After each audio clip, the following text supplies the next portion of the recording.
इस वीडियो में हम बात करने जा रहे हैं फ्रेंड्स डाटा एंट्री के बारे में कि कैसे आप अपने कंप्यूटर में डाटा एंट्री कर सकते हैं। डाटा एंट्री होता क्या है, आप कैसे डाटा एंट्री सीख सकते हैं और कैसे किसी कंपनी में जॉब पा सकते हैं। नमस्कार दोस्तों, Tech My India YouTube channel में आपका बहुत बहुत स्वागत है। सबसे पहले हम बात करते हैं कि डाटा एंट्री होता क्या है, व्हाट इज़ डाटा एंट्री।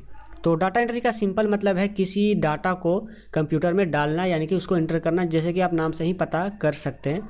और वो काम हम एक सॉफ्टवेयर के द्वारा करते हैं। फॉर एग्जांपल MS एक्सेल में आप देखे होंगे कि अलग अलग तरीके के हम डेटा लिखते हैं, सीरियल नंबर लिखते हैं, फिर उसमें कुछ नंबर्स लिखते हैं, कुछ वर्ड्स लिखते हैं। तो उसी को हम डाटा एंट्री के तौर पर समझ सकते हैं सिंपल भाषा में। जो आप डाटा डालते हैं वो किसी भी टाइप का हो सकता है, वो टेक्स्ट भी हो सकता है, वो फोटो भी हो सकता है, वो वीडियो भी हो सकता है। कुछ भी टाइप का डेटा कहलाता है कंप्यूटर में। जो भी इनपुट होता है उसको हम डेटा कहते हैं कंप्यूटर की भाषा में, जो भी स्टोर होता है। तो जनरली जो डेटा होता है वो हम टाइपिंग करके डालते हैं, हमको टाइप करना पड़ता है, लिखना पड़ता है कंप्यूटर में कीबोर्ड की मदद से। तो ये होता है एक बेसिक सा एग्जाम्पल डाटा एंट्री का। अब हम नेक्स्ट में हम बात करते हैं कि आप डाटा एंट्री ऑपरेटर कैसे बन सकते हैं। तो इसके लिए मिनिमम क्वालिफिकेशन आपको चाहिए 10th पास होने चाहिए। 10th पास होते हैं तो आप मैक्सिमम कंपनीज़ में अप्लाई कर सकते हैं डाटा एंट्री ऑपरेटर के लिए। और अगर आप 12th पास भी हो जाते हैं तो आपके लिए ज़्यादा अच्छा रहता है। अधिकतर आजकल लोग 12th पास मांगते हैं।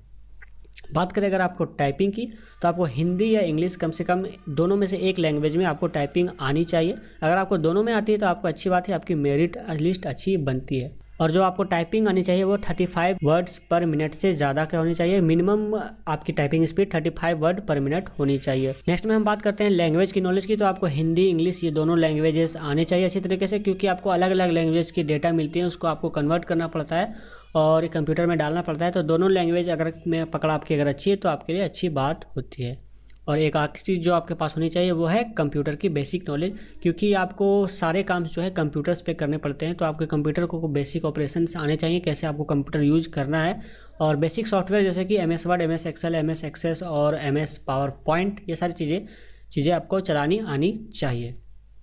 अब आगे हम बात करते हैं how to learn data entry. आप डाटा एंट्री कैसे सीख सकते हैं। तो इसके लिए आप 1 साल का डिप्लोमा कोर्स कर सकते हैं डाटा एंट्री में, जहां पे आपको बेसिक कंप्यूटर की चीज़ें सिखाई जाएंगी, जो पहले मैंने बताया था कि जो आपको रिकमेंड होती है। तो यहाँ पे आपको सिंपली सिखाई जाएगी MS वर्ड, एक्सेल और पावर पॉइंट जैसी चीज़ें आपको सिखाई जाएगी, यहाँ पे आपको सीखना पड़ता है।